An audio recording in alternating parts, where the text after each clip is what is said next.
Hey, how many languages do you speak? 1, 2, maybe even more. Halo, unaongea lugha ngapi? 1, 2, 3 ama mingine? Well, today we're talking about polyglots, people who speak more than one language, and that's actually both of us. Aujourd'hui, on va parler de polyglottes, donc les personnes qui parlent beaucoup de langues. C'est moi et Hannah. You're going to hear from polyglots talking about why they love languages, how they learn them, and you're going to find out what being a polyglot does to your brain. Idag ska vi snakke om de menneskene som snakker flere språk, og så skal vi høre om tipsene om hvordan du kan også lære flere språk. And we're going to share some tips in case you want to pick up a new language. Turaza no kuza kubabwira uko namwe mwashobora kugira ngo mwige indimi nyinshi.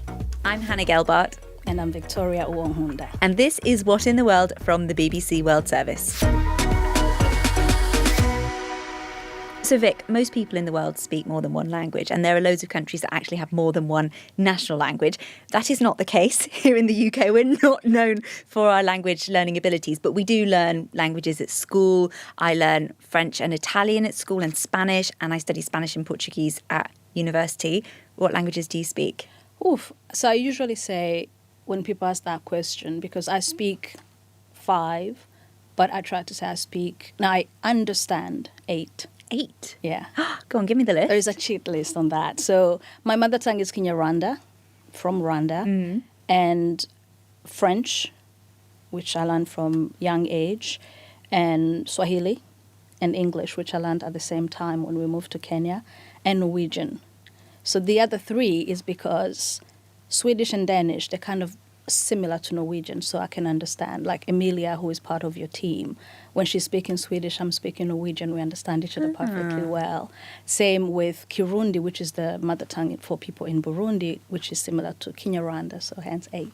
I would love to see how big your brain is. I mean, I don't know. I'm scared to look in there. There are so many things up there. We're going to hear today about what happens in someone's brain when they do speak multiple languages. It's not just words and grammar, though, is it? It's also like idioms and expressions. Every language has loads of expressions. So one of the ones that's hard to translate in English is like, it's raining cats and dogs. In Spanish, you might say like, estoy de mala leche, which means like, I'm in a really bad mood, but it literally means like, I'm off milk. There are so many, for example, in Norwegian, which is one of my favorite, is å kjøpe katta I seken. Basically is buying a cat in a bag. So it means you're getting a bad deal. So if you buy, say, an apartment or something, and it's, you paid more for what it's worth, and you just think, but why the cat? Why the bag? Why the cat? Why the bag? Exactly. Nobody can explain that, but I just love it, and I love using it all the time. I want to take a quick pause and I want to introduce you to someone. This is Ijlal Daja. She's a Turkish polyglot and she's studying in Italy. I'm a self-taught polyglot and a political science student, and right now I'm learning my 10th language. Languages have been a huge part of my life since my childhood, and basically as a child I started teaching myself languages out of pure curiosity, but over time it became something much bigger. Right now I can speak Turkish, French, Italian, English, Spanish, German, Russian, Dutch, Swedish, and this year I'm learning Finnish. Why do I love learning languages? Well, I grew up in Istanbul, where I was constantly exposed to different cultures, which I think kind of gave me a fear of missing out, because I think life is too short to be lived in one language as one person. Right now I can go to a lot of countries and just communicate easily in the local language, or I can read books, listen to songs in many different languages, and understand everything. So Vic, how did you learn all the languages that you speak? So for me, so obviously Rwanda it was a Belgian colony, so hence the French. So I grew up speaking those languages together, French and Kinyarwanda.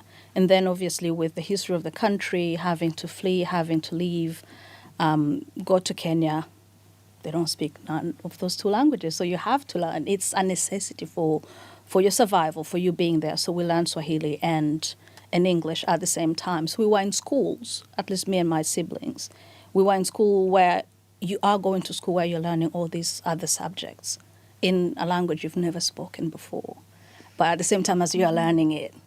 Same thing happened, we go to Norway, you're having to learn another language where all the subjects other than English, obviously, are in Norwegian. But at the same time you're learning.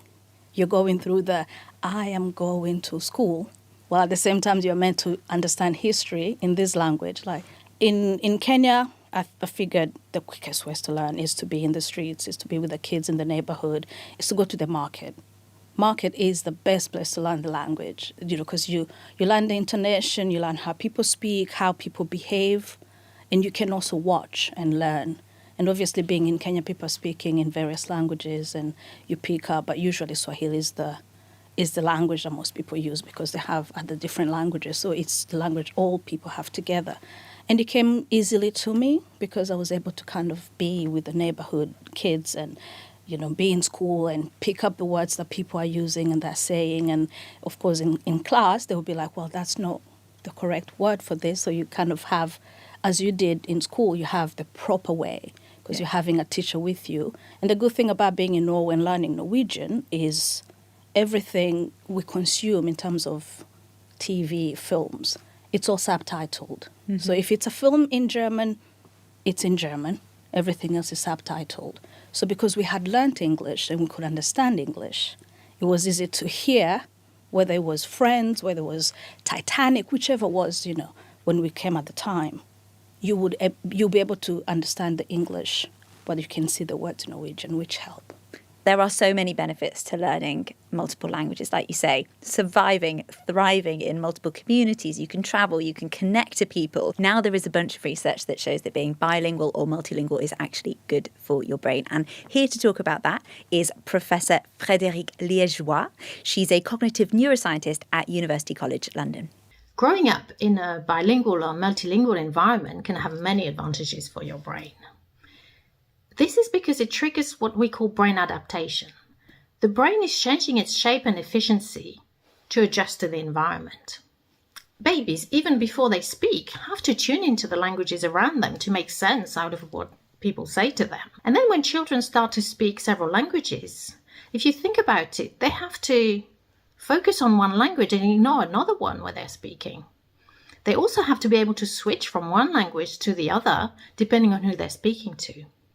And these are what we call cognitive control skills. And a lot of brain imaging studies are showing that from early childhood to adolescence to adulthood, these brain regions and network are the ones that are stronger in people who are bilingual and multilingual. This could be why later on in age, when adults have dementia, they seem to show symptoms later when they're bilinguals as opposed to monolinguals. We think that juggling several languages has helped them really boost this brain efficiency. So being multilingual or bilingual is boosting your brain efficiency, which is a great advantage. It's like a brain workout.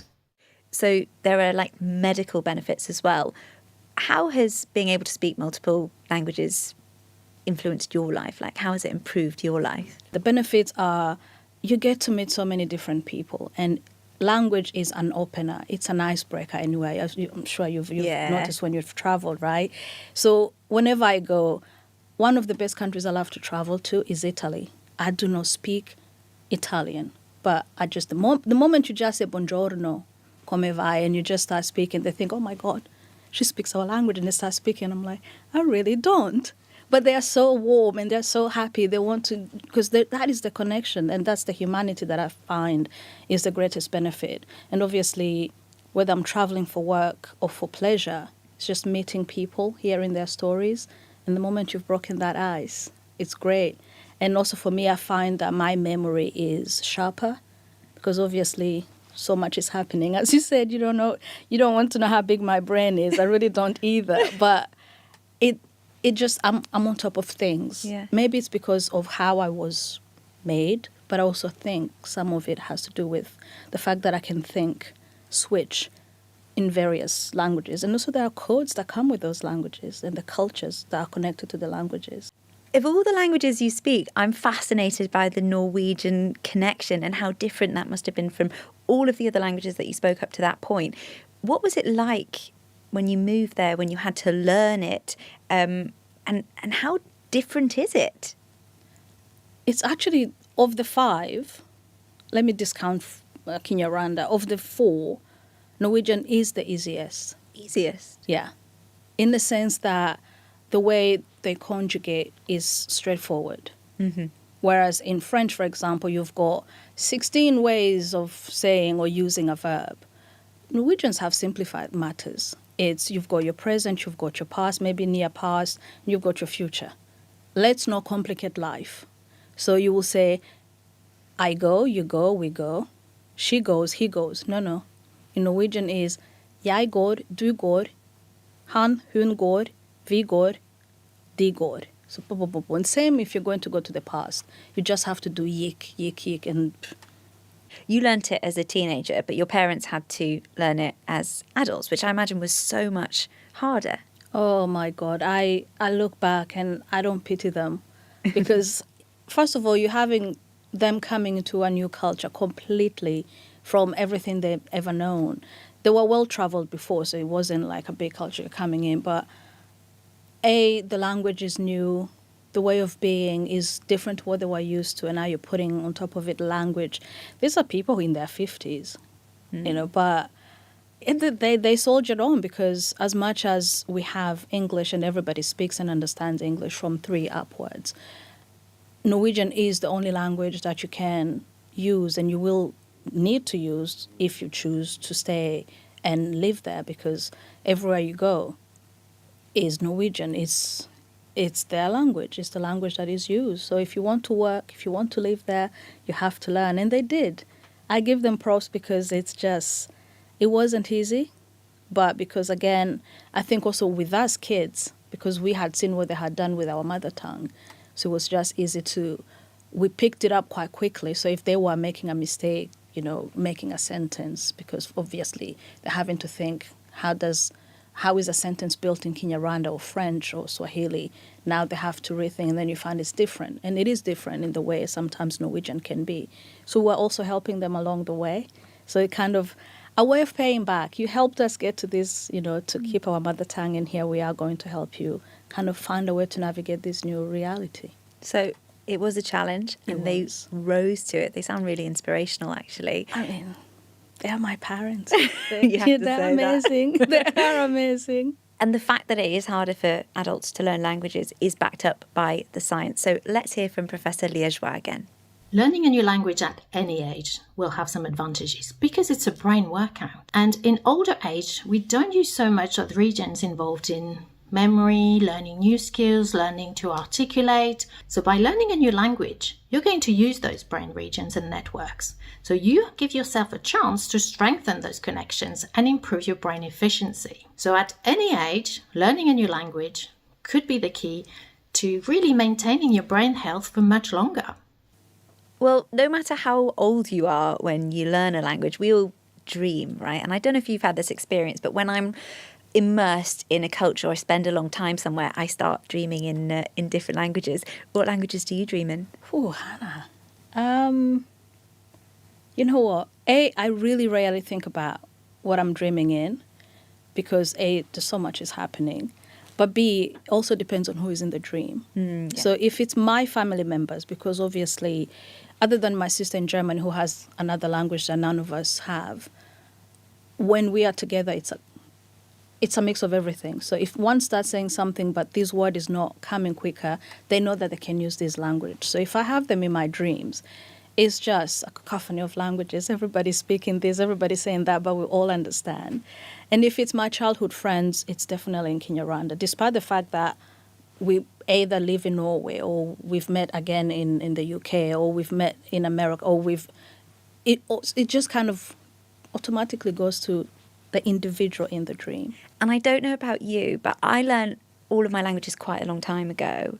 The thought of picking up a new language now and putting in the hours and starting from scratch, whether it's Arabic or Russian or Mandarin, it gives me the heebie-jeebies. Another fantastic English expression. It makes me feel really, really overwhelmed, which is how a lot of people feel when they think about learning a language, even for polyglots. So let's hear from Ijlal again. For me, Russian was really tough at first. I remember crying over grammar tables, verb aspects, noun cases. It just felt impossible to learn it until I discovered Russian music and created a personal connection to the language. Because I think the most difficult language to learn is the one that you don't enjoy learning. Once I created some sort of emotional connection to the language, I just started singing along the lyrics and acquiring the words naturally, and it didn't feel as difficult as before. So I wouldn't say languages are inherently difficult to learn. It's just all about your mindset. Israel talked about mindset there, and it's true because how you approach language learning can really impact how much you get out of it. And it is true that people who already speak languages may have certain advantages when it comes to learning new ones. So now let's hear from Lisa, who works for the language learning app Ling. I often get the questions which language are difficult and which languages are easy and what makes them so. Well, it comes down to a few factors, I'd say. First up, your native language is your secret weapon. If you speak English, learning Spanish or Dutch feels pretty doable. They're really close together. There's similar words, familiar grammar. But if you're diving into Mandarin or Arabic, you'll really want to buckle up. There's different sentence structures, vocabulary that make it a whole new ballgame. Second, writing systems also make a huge difference. If a language uses the same alphabet as English, again like German, reading and writing are no biggie. But if you're learning Japanese, there's 3 writing systems. You've got some serious memorization ahead of you. Third up, grammar is another major factor. Some languages play really nice, like Indonesian. It has a simple structure, there's no verb conjugations. And then there's other languages like Russian that throws 6 different cases. Then we have pronunciation. That can be a total game changer. So Spanish and Italian, they're super phonetic. You get what you see. English, on the other hand, that's a total mess. And then we have tonal languages like Thai, where tiny change in pitch can mean the difference between saying mom or horse. And finally, accessing learning resources is key. If you want to learn French or Spanish, congrats, you've got endless apps, Netflix, TikTok, memes helping you out. But learning Icelandic or Mongolian, well, good luck finding a lot of resources here. And what about you, Vic? What tips do you have for learning a new language? Just go and immerse yourself with the people. I found it the easiest. If you are where you can actually be forced to speak it, that's why, as I said, I don't use French a lot, but I make an effort to make sure that I'm speaking or I'm listening. Or when I go to Paris, I just make sure that I just insist that I speak it and people speak back to me. So I say go and be with the people. And music, as one of our contributors said, music is a great teacher as well, because if you're able to listen, there is the international. Obviously, international would depend if they are native speakers or if they are Americans or if they are British or whatever. But you learn words, you can look them up. And these days, we've got apps that are helping people do. And another tip is never be afraid of speaking to people, because obviously you think, I've got an accent or I can't really speak like they do. It is what it is. They will never be able to speak your language or the other languages as well as good as the native. So be bold and go out there and just speak. Vic, muito obrigada. Muchísimas gracias. Merci beaucoup. De rien. De nada. Ingen orsak. Asante sana. Rokozechan. Thank you so much for coming into the studio, and thank you for joining us. You can leave us a comment. You can get in touch anytime on Instagram, on WhatsApp. Leave us a comment below in any language. We will do our best to try and translate it using the multitude of languages available here at the BBC from colleagues like Vic. I'm Hannah Gelbart. This is What in the World from the BBC World Service, and we'll be back with another episode soon. Até a próxima. Ciao.